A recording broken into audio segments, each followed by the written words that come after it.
ကဲငါလူအတူတော့မှတ်တယ်ဘာလို့ပေါက်ကွင်းတာတော့ ဘာဖြစ်ရမှာလဲဗျဒီပါစက်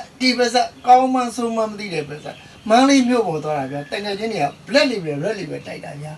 ဒါကိုတောက်မရဘူးတဲ့ဒီပါစက်ကတောက်မရဘူးကဲဒီမှာကြည့်အောင်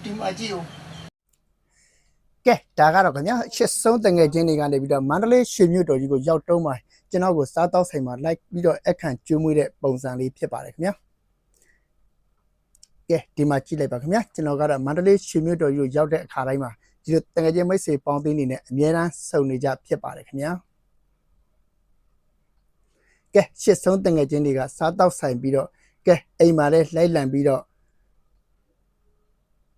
စားတောက်ဖို့ကိုဖိတ်ခေါ်တဲ့အတွက်အိမ်ထိလိုက်ပြီးတော့စားတောက်ခဲ့ရပါသေးတယ်ဗျာကဲအခုလိုအခန့်ကျွေးမွေးပေးပါတော့အချစ်ဆုံးတငယ်ချင်းများကိုအထူးပင်ကျေးဇူးတင်ရှိပါတယ်ဗျာငါလူကမင်းရမင်းမတော့ခဲ့တော့ကဲမင်းကဲမြို့ကဲဆိုင်မှာကဲဘာမှတော့လို့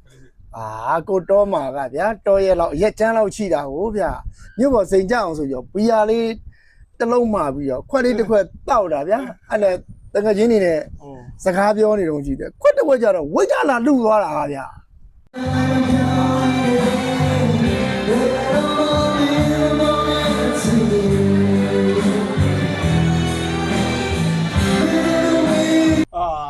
ငါလူကလုံးပြန်ပြီးအဲ့ဘီယာဆိုတာအေးမကောင်းတာလေကွာအေးမ